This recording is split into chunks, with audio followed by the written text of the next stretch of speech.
Hello and welcome to another episode of Who Knew in the Moment, the podcast. I'm your host, Phil Friedrich, and today I'm honored to have Tanya C. Oliver with me. She's an executive coach and an author to be, and I think as you hear her story today, there's a lot of takeaways you're going to have, but one of the phrases that I've heard her use that I really enjoy is getting what you want in life can be simple, but it's very rarely easy. And I think as you hear her story, you're going to be able to resonate with that. So Tanya, thanks so much for being on today. Thank you so much, Phil, for having me. You bet. So starting off, growing up is a very impressionable time for us, and there's a lot of things that happen in our younger years that end up translating to our later years. But one of the things for you was growing up, there was some bullying that went on. So talk a little bit about, being young, confidence, and where that comes from when we're younger. For me, I have twin brothers. I have identical twin brothers, and I'm the oldest, so they're 2 years younger than I am. And we have a very interesting relationship. I think they were really my foundation of having to toughen up as a woman and being around men. And yeah, there was just our way of love from my Italian side of the family was a tough love. It was Yeah. like, we're not making fun of you, there's love. And then as I got a little bit older, my stress coping mechanism was through food and eating, and that's where I found love. That's where I found safety. So I started to get a little chubbier as a young girl, like around 10 years old is when I started putting on weight. And the bullying came from my surroundings of the kids around, my peers, being called fat girl or chubby, or I was always like tabooed for my weight at a very Yeah. young age. Now, as I hear you say that, there's probably some parent listening that their child has been bullied, or, they themselves have been in that situation. And so what would be some encouragement to them, or some, tangible takeaways of how to instill confidence in a child, if a parent's listening, or, and we'll probably talk about this a little bit more later on, but ways to, remember what things were said in the past, but release the baggage and the negative self-talk that comes from that. Absolutely.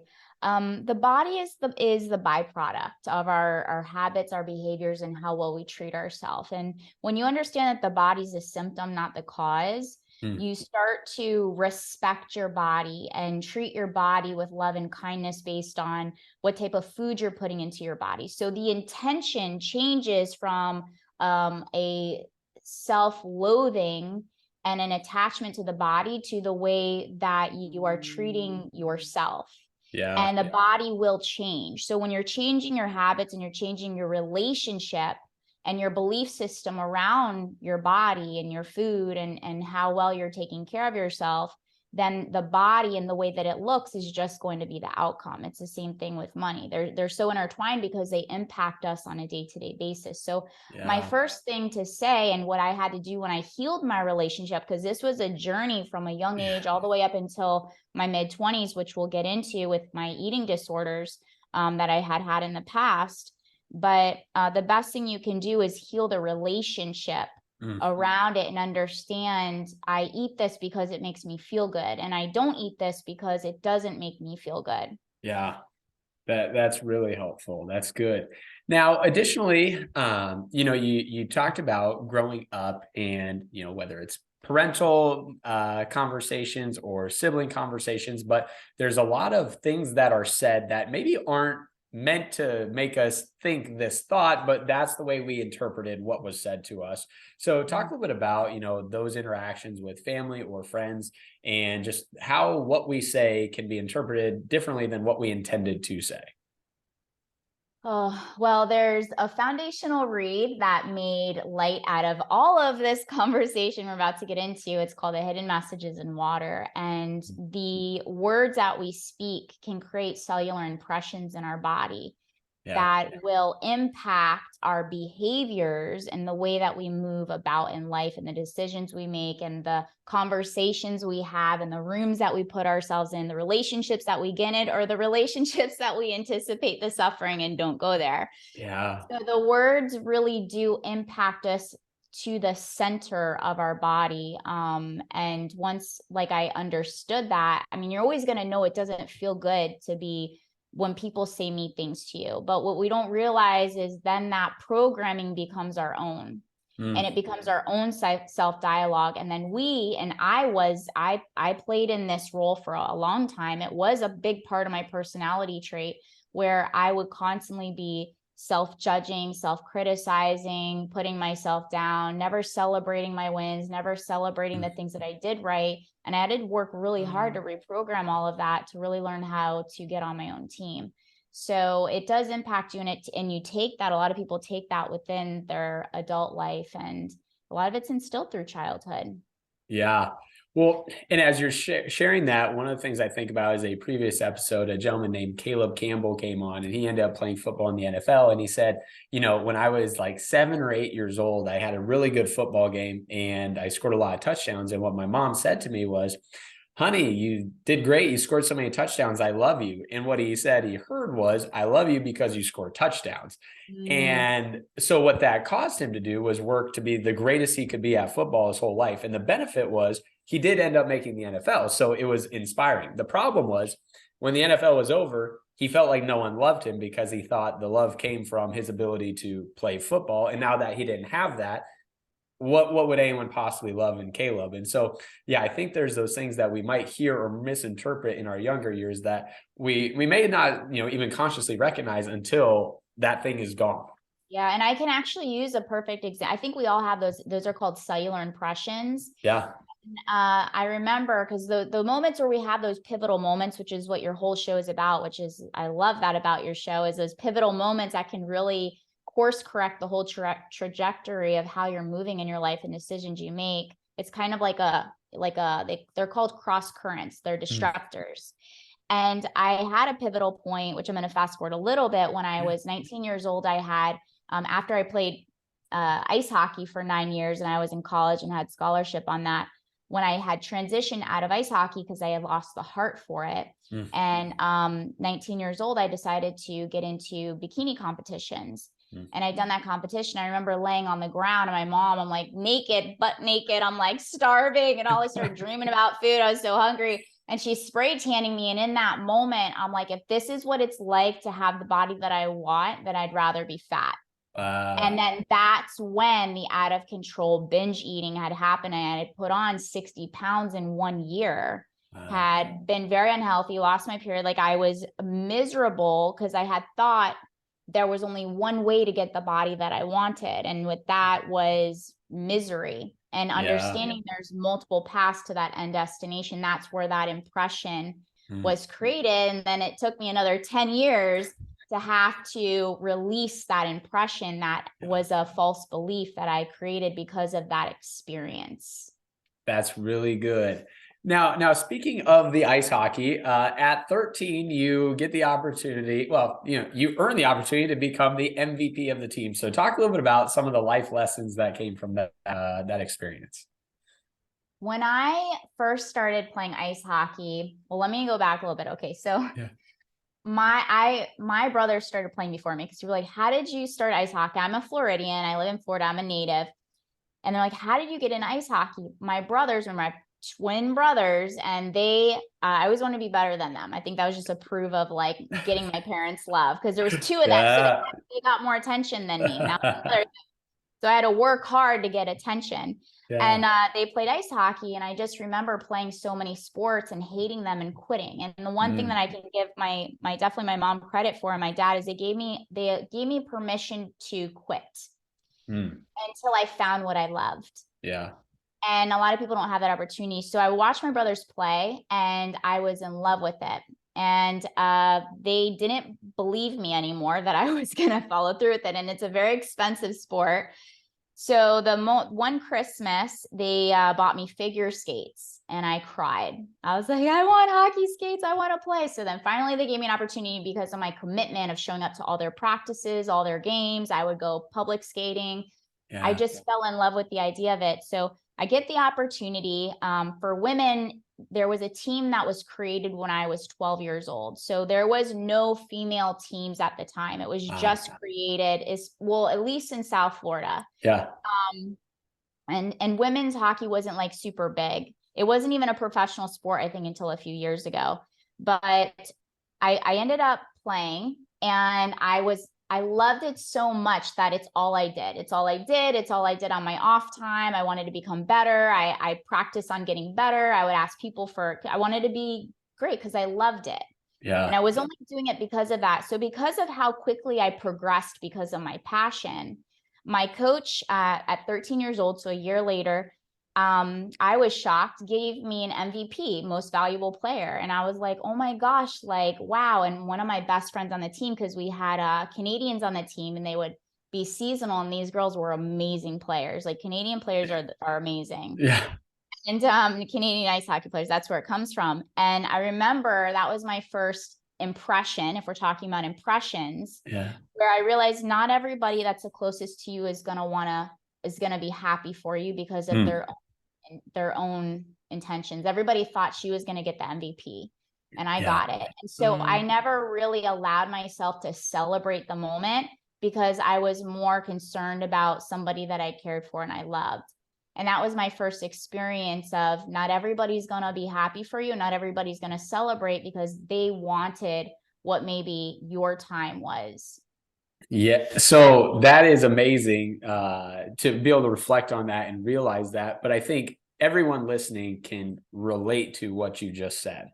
And that is, I've had something where I accomplished something great that I was super excited about, but somebody in my corner didn't have the response I thought they would, whether it's I lost 50 pounds and I thought my spouse would be excited for me, but they were actually jealous, or they were frustrated, or I accomplished this great goal and I thought my siblings would be proud for me, but they weren't proud for me at all. So how do you balance that, those people in your life, and to your point, still being able to enjoy whatever the experience or that opportunity is?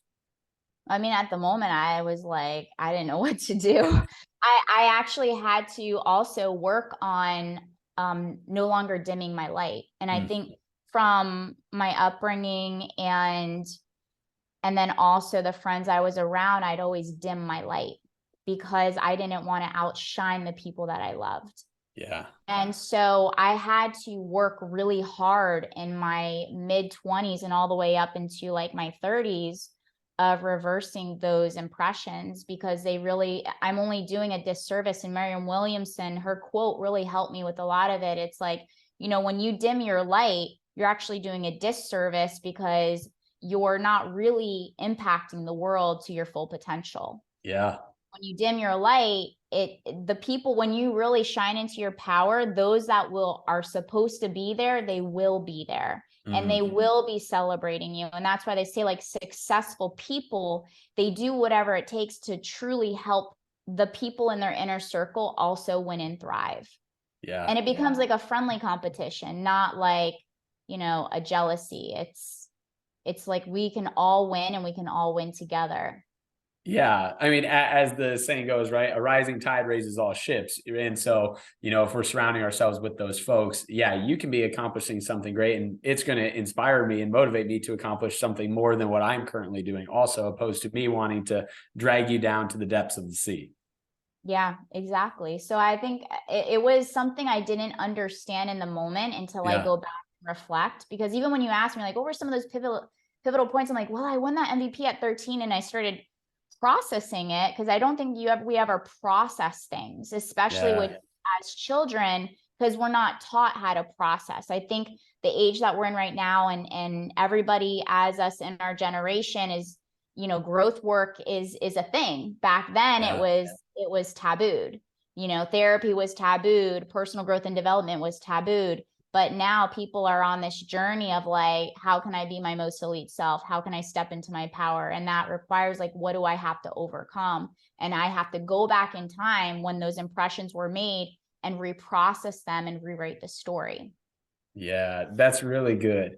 Now, you alluded to it earlier, and that is there became kind of this dependency or, interesting dynamic with food, right? For a while, it was a coping mechanism, but then we kind of shifted maybe to the opposite side of things with our relationship to food. And I think, the idea of anything that is good has a backside weakness, right?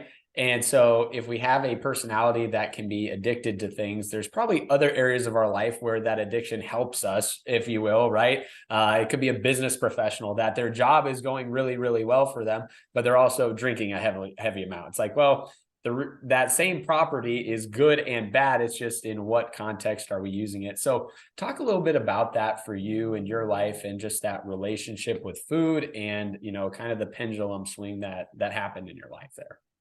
Yeah.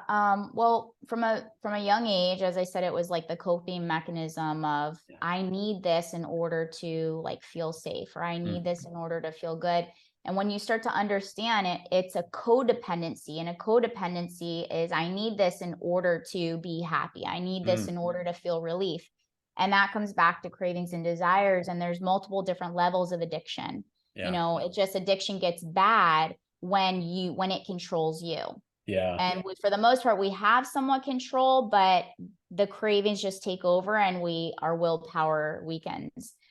When I was just the discipline and my mindset not being right, and competing for the reasons of approval, and thinking that if I win this competition, then a business career will take off. Then people will be proud of me. Then I'll love myself. And if you think about it, I get on stage like vulnerable and practically naked, and front of strangers to judge me.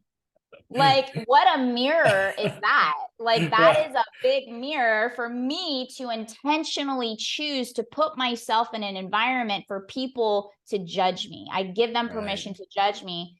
And I was like, of course I had to go back to that years later and be like, that was interesting. Like, what do I need to heal on that?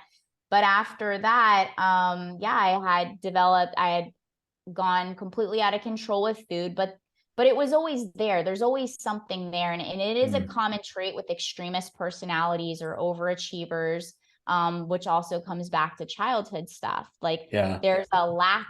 I need this in order to complete me, in order for this to fill me up, in order for me to feel whole, in order for me to feel loved. So I was looking for validation outside of myself.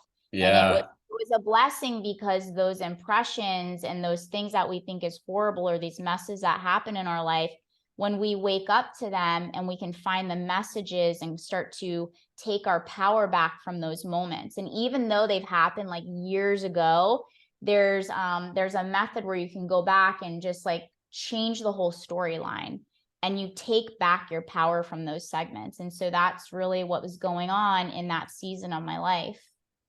That is really good. Now, I want to ask the question, and maybe it's more of a comment, and that is, so many people know there's things from their past, but they don't want to go back there. And I think sometimes they don't want to go back there because they don't want to have to relive the feelings that they felt at that time. They're like, for the most part, I've gotten past that. And so I don't have those thoughts as frequently, or I don't have them as much. I don't want to have to sit in that emotional state that I was. Other times, I think sometimes we convince ourselves that we don't have anything from our past, right? It's like, oh no, it's over, it's done with. It's like, it's called a numbing and closing your heart off to protect yourself. Yeah. So, someone's listening right now and they go, all right, there might be some truth to what she's saying. I don't know that I want to fully admit it. Where does one start with going back to, those times and changing the narrative that they've told themselves from, those younger years? Yeah. Well, one thing I can say, and you could probably agree, and many of your guests can agree with this, is we've never done it alone. So when something is super painful, that's why there are coaches out there. That's why there are mentors. That's why there are, don't go to your friends. Like, when moments you're feeling weak, or moments where you're ready to take personal responsibility, because those moments when you go back and clean up your past and the energy around the past that are impacting you, because we consistently bring that baggage with us into our future. And until we learn to get a key to unchain ourselves, we can never fully be in the highest expression of ourselves, because that stuff is always going to be weighing you down and taking away your vitality. So it's really a choice. Do I choose to want to live as the highest expression of myself, or do I choose to carry this around my whole life and then die with it? it's really a choice. And that's why I say, like, it comes down to taking personal responsibility. I personally didn't want to anymore. And so we don't do it alone. I never did it alone. I've always like prayed or asked for the right person to show up into my life, and the right person always did.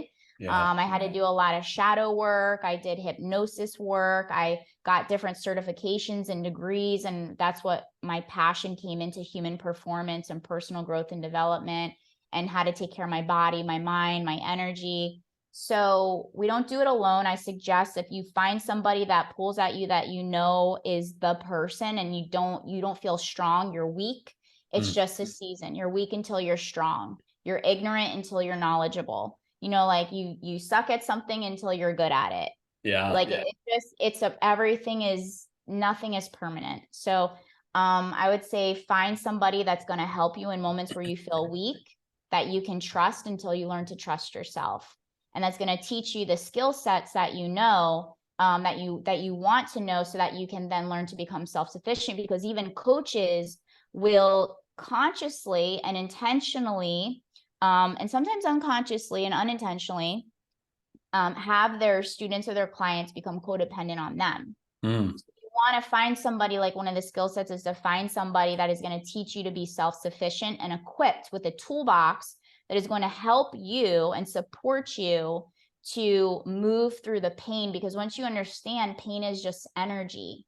And once you befriend, like I did a Zoom call the other day with a mastermind group of very high-end achievers, and a lot of people don't want to go there. But if once you understand your negative emotions are just emotions, then you need to befriend them, because you use them as information. That's really good. It's our guide. Our emotions are our guide. So if we can laugh, why can't we cry? It's just duality. Interesting. If we can laugh, why can't we cry? That's good. I like that. Now, you mentioned, so as you are, finishing up school and whatnot, you get into the professional career and you have a job in your early years. So talk a little bit about this quick job for you. Okay, so I went to college like every good child of what their parents' dreams are. I hated school. I definitely am more of a show me, hands-on. My brain works different. Rewinding a little bit, I was in slow learning disabilities, which I think also led to the bullying. I've always been different. I'm left-handed. Like, everything's a little, like, I'm not like everybody else. And when you're a kid, it feels like a curse. So my brain just works different, and college was very hard for me. School was very hard for me.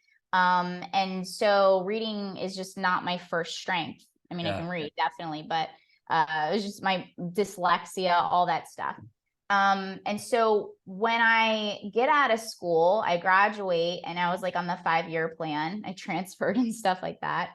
And I get I remember on my college dorm, I was in a sorority, and the girl, she was just the sweetest. She's still my best friend today.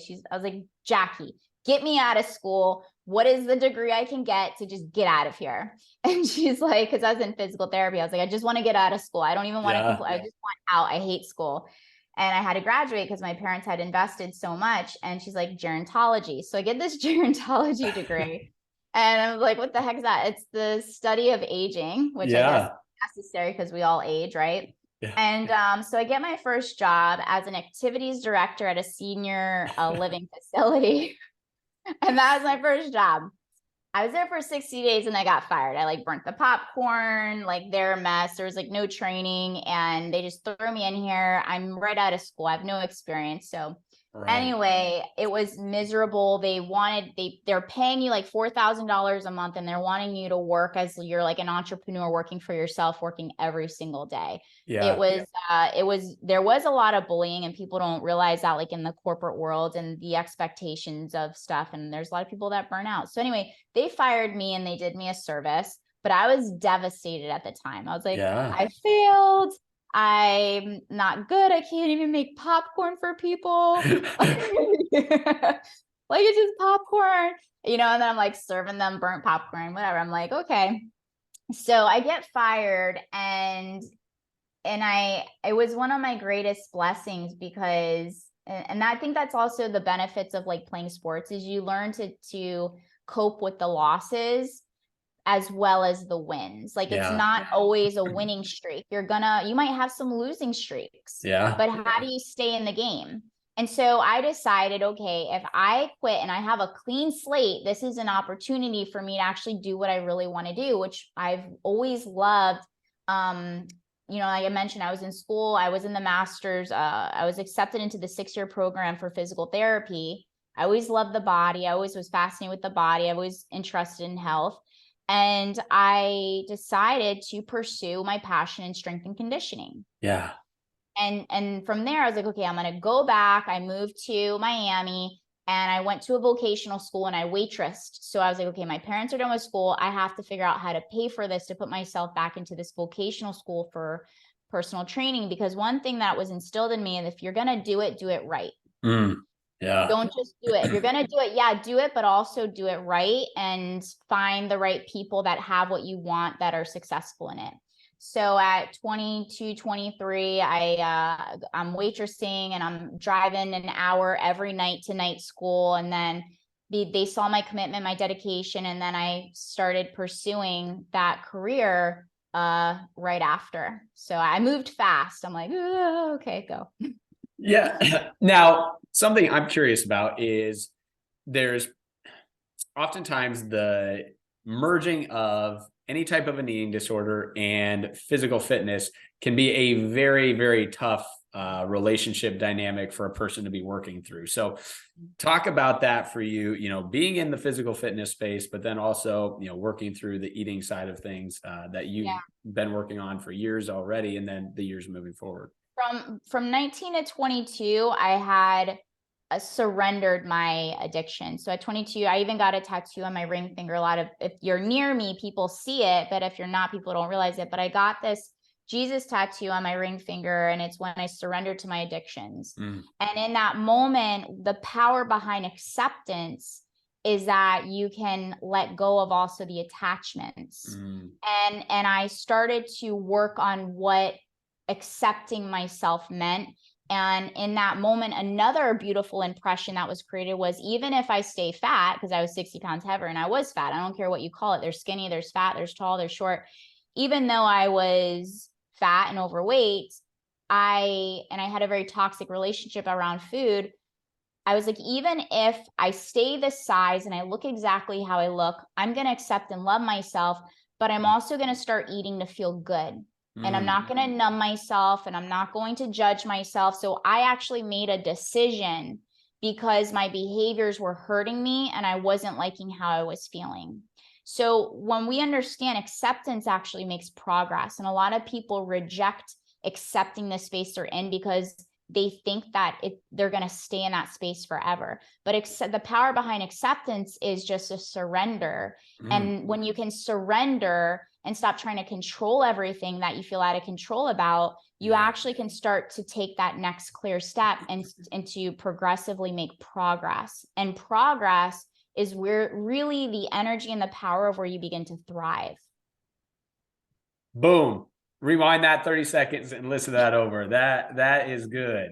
That is good. So as you're starting to get into the personal training space, I would imagine that there's a lot of positive reinforcement that comes from that, seeing people's bodies change or helping them gain confidence. But it's also a really tough industry to get into. I think we've all seen 1,000 personal trainers come and go, right? Not everyone is able to stick. So talk a little bit about, the excitement that comes from the job, but also the tough task of like making that a career. Yeah, I think the biggest pattern, because there's 2 pattern marks that I mentioned, and I don't know if you guys caught it, but when I played ice hockey, I really sucked at it. They would make fun of me all the time. I would run into the walls. I was just like, why are you starting? Number one, I started at 12 years old, which is like super old to start. Yeah. There was passion. And then once I started my fitness career, which I've always trained since I was 13, even though I struggle with food issues, I still loved exercise. Yeah. Exercise is therapy. Exercise is medicine. And when you find the right movement patterns that align for you, it becomes like your way to quiet the chaos of the mind. Yeah. And then another pivotal point was when I decided to pursue this, I positioned myself properly with the people that were educators, Mm. and I was around like real mentors, not just like personal trainers, but like strength and conditioning coaches.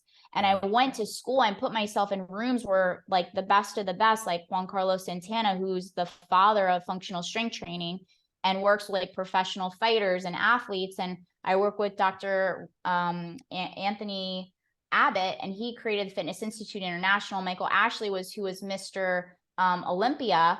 And I'm around these people and I'm asking them questions, and they saw my passion. Mm. And so they gave me an opportunity, even though I had no experience, they gave me an opportunity because they saw I was hungry and I loved it.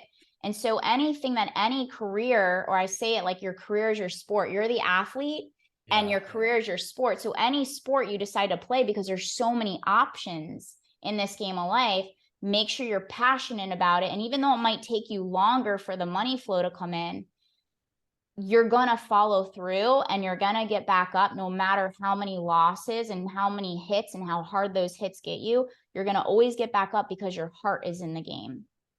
And so that's why I was able to have a successful career until I decided there was more to it. There's the body, the mind, the energy psychology. There's like heart math, epigenetics. I'm like, there's so much more than the body. The body is the symptom, not the cause. So how do we get the mind on board? Because all these things that we're talking about comes back to the internal GPS, the internal programming, and then cellular memory release and like all these great things where I was like, okay, I now am focusing on human performance, and the body is one out of many aspects. So that was a foundation that was built to even today running a business and having a team and speaking on stages and pivoting into those careers. Like the foundation is always like the passion in the heart. That's really good. So thinking about that, yeah. So you make the transition from strictly body performance, right, in personal training, and you start incorporating, the mind and being more all encompassing, right? And so talk about making that shift for you and how you started to get into the coaching realm. Well, that all comes back to healing myself from my own imprisonments. I was Yeah. like, I am not living life like this. There was 2 points in life where one of them was at 19 after the competition, 22, when I had surrendered. What I didn't say was that I didn't want to be here anymore, and I was debating suicide. Yeah. And in that moment, as I was praying about it, like, if I leave, would anybody matter? Like, I mean, would people care? Like, what am I doing here anyway? I feel like I'm not even like helping or contributing. And then something's like, just surrender and I'll guide the rest. And then once you surrender this, like I promise to help others, like overcross that bridge with all the like the secrets and the answers, which really aren't secrets, but it's foundation. Yeah. And getting back to your question, the pivotal points with the transition was I was constantly seeking how to better myself and how to heal. And on that journey for myself, I was teaching my clients, because I had clients. So I was coaching them in the body. But what I realized, and if any great personal trainer or hairdresser or anybody in the service-based industry, it's so much more than the work if you have people that constantly come back to you. And one of the questions that my teammates would always ask me, because I was a top producer there, is how do you have such strong client retention? I was like, we work on the mind. We work on the habits. We get clear on like the relationships. I helped a lot of my young girls get out of toxic relationships, and now they're happily married, and because they built themselves up. Right. And so it really came down to like, I was constantly taking courses and getting certifications and degree. As I had the stability of that one career, I was reinvesting. And I was reinvesting in my own growth, and then I would share that and teach it and realize like, oh wait, there's patterns here, and people are getting success really fast, and their body was changing, and they didn't even change anything but their ecosystem, their environments. So it was my own journey over time, and then I was like, okay, like I don't love this anymore. Same thing with personal training. I mean, when I did played ice hockey, I was like, my heart's not here anymore. It's time for the next step. Yeah. Now, I think for a lot of people, they get to that point where they feel like my heart's not here anymore, but they're afraid to take that next step, right? Staying in the relative comfort, even if there's less passion there, is safer for me than to take a step to something that I'm more passionate about, but there's maybe no comfort at all, right? There's the unknown that exists. So talk to somebody that's in that place right now. They hear you say that and they're like, gosh, I can resonate with that, right? I'm not feeling as passionate about something as I once was, but the unknown of moving to my passion is scaring me too much to even take the step. Yeah, this comes back to what we're talking about when it's a decision. Yeah. Knowing that being alive is not living. Jim Carrey Mm. said it beautifully. He said depression is when you've outgrown a character role that you've outgrown. You're still living in the same character, but you've outgrown it, and that's why you're depressed. Yeah. That's why you're unhappy. So you have to make the conscious decision to take personal responsibility for your happiness, for your joy, for your peace, for, you know, your abundance, for your prosperity. And because I had decided I was going to live, and I was going to live on purpose, Yeah. that was my next step to living, and also trusting your higher self. Mm. And what I've realized doing the work that I do, one of the core things that we build and I help people with is trusting their self. Yeah. By unlearning things, right? Be like, I got to Yeah. learn more. No. You have to actually unlearn a lot of shit. Yeah. Yeah. You have to unlearn a lot of stuff, and you have to have tools for the moments where you're feeling disconnected to keep you reconnected to your super conscious segment of yourself. Because you have that. You have your super conscious awareness is, I decide if I'm going to be alive or if I'm going to live. And then we have our subconscious, which is the Autobot, right? The just programming, the moving through life, but not thinking for it. It's called drifting. You're just drifting. And you're not thinking for yourself. And that's the issue with a lot of people is, if you don't think for yourself, somebody else is gonna. If you don't want to own your life, somebody else will. And that's just not living. And I had another pivotal point that happened at 37 years old, which was a year and a half ago. Yeah. And my boyfriend at the time had died in a car accident. And once the car accident had happened, I was like devastated. And I found out I had invested over $300,000, thinking we're building this empire and we're hustling together. And you hear all these people like, you know, work together and hustle together. And it was all swindled. There was no investments. That money was being poured back into other women. It was being poured into him buying clothes and paying for his car. And so I was really, I guess, his sugar mama. I didn't even realize it. And I'm left with having to clean up a lot of the messes, and then having to pay for the taxes and all this stuff. And there was other women. So it was a big wake up call of, I wasn't paying attention to my life, and I gave everything to somebody else, and I wasn't going to play the victim card because I was an active participant. So because, and I didn't figure this out on my own, going back to your core question, what do you do when you're weak and you don't know? I had 2 support systems, because that was another time where I wanted to commit suicide, and I didn't want to be here because there was so much shame. There was so much embarrassment. There was like, how am I going to get out of this? Yeah. You know, like I felt like I was already gone. And there was something inside again, and it's praying and just getting up every day, and having also a solid discipline and routines that I had established for years of just getting up and going to the gym, getting up and meditating, going to the beach, like, and then I still was in client sessions. I still executed with my appointments were, because I couldn't lose my business. Right. So I was going to be here. I was still going to serve. And one thing is, if somebody's listening and you are in a dark space, pour back into other people, but also get support at the same time. Because when you give into other people, it does bring you back life. Yes. That you can contribute back. And that's the power behind contribution to society, is it fuels us. It gives us passion and purpose.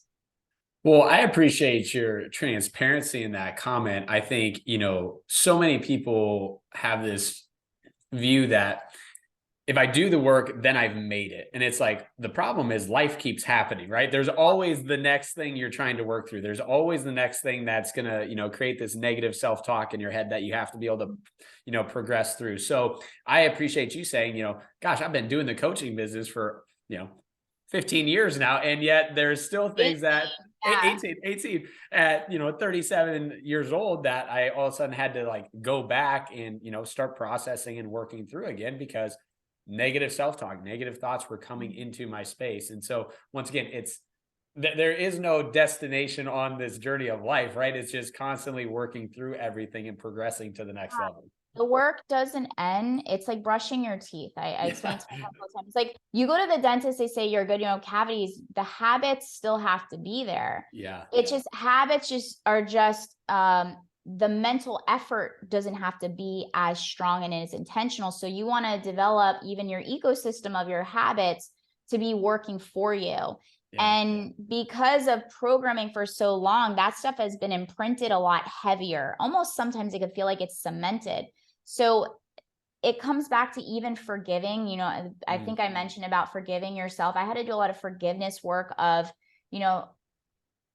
what had happened in many segments of life, especially if you're one where you beat yourself up a lot and it's a constant critic and the constant judger. You have to have compassion for yourself and grace as you're cleaning up your mess, because you can't ignore the mess that was created. It's there. If you want to truly claim your power and step into your power, which I believe to be living in your full potential. I am completely collected, all my pieces back. I am whole and I am living in my power, but I've also taken ownership, and I realize I have to go back and forgive that, like that inner child, like that little part of me that, had to hit the red button when people told her not to, like, don't hit that button. But I'm curious and I'm rebellious and I hit it. And then what happened? Oh, okay, I don't want to have any of this, but you still got to clean it up. So going back, forgiveness work, inner child work, like there's so many different segments to help you, because I think the greatest thing of anybody that's gone through traumatic instances, and there's no competition in trauma, like it's not a competition stuff. Trauma is trauma. It can be small, it can be heavy. It's something that really hurts your heart. And what happens is, you mentioned this earlier, sometimes things are so painful, we numb our heart because we don't want to feel. But once you understand that the power behind the heart is, it's where your truth resides. It's where your life force resides. It's where all the answers are. So when you close your heart off because there was pain, and you understand pain is just energy, and the heart is a muscle. So when you tear muscle fibers to build muscle in the body, they repair. And guess what happens? The muscles get stronger. So the heart is going to do the same. But in order to release, you have to go through it. The only way out is through. And people, and my message is that you're so much stronger than you think you are. But I get it, because I don't like doing things alone when I feel weak. And I will bring on the right person that I can trust until I learn to trust myself, or that can help walk me through and support me and hold my hand when things are really, really hard. And that's the power behind like coming together. Yes. Tanya, I got to say thanks for sharing your story, but I also want to say thank you because you have been gracious enough to offer up one of your workshops to our listeners. So talk a little bit about your goal setting workshop and, why someone should attend. You should attend. I mean, you listened to the nuggets she's dropping today, but that's reason enough, but talk a little bit about it. Yeah. Phil, you attended. I did attend. Yes. Yeah, you were there. So the goal setting workshop is the foundation. It's it's the first session that I take any of my clients through. It's really about programming your mind based on the intrinsic. So the intrinsic is inside. We talked about the heart, but when people set extrinsic goals, like outside of themselves, I want this car, I want this house, I want this relationship, I want to dress this way, I want to look like, those are things because we believe it's going to make us feel some type of way. So all the stories I said, I wanted to compete because I thought I was going to love myself. I thought I was going to be more confident. I thought I was going to have an amazing career. None of those things happened. It backfired. So the goal is about creating a new internal GPS and learning how to leverage our negative experiences to create new experiences based on gaining clarity on what it is that you truly want without compromising without compromising your goals. And your goals are just your wants. And a lot of people, they block them. So this workshop is very powerful. It's going to give you clarity, so you're no longer drifting or being diverted easily. And it's free because I feel like it's going to support a lot of people, but they can go to www.tanyacoliver.com/goals. And it's TANYA, just so you know. Yes. And that is going to be free. So that's my gift to your people. Thank you so much for having me on. Yes. Well, thank you again for sharing your story. I'm excited to see all the amazing things you'll continue to do, and can't wait to have you on the show after the book release here in the fall of 2023, and we'll go from there. Thank you so much. Thank you, guys.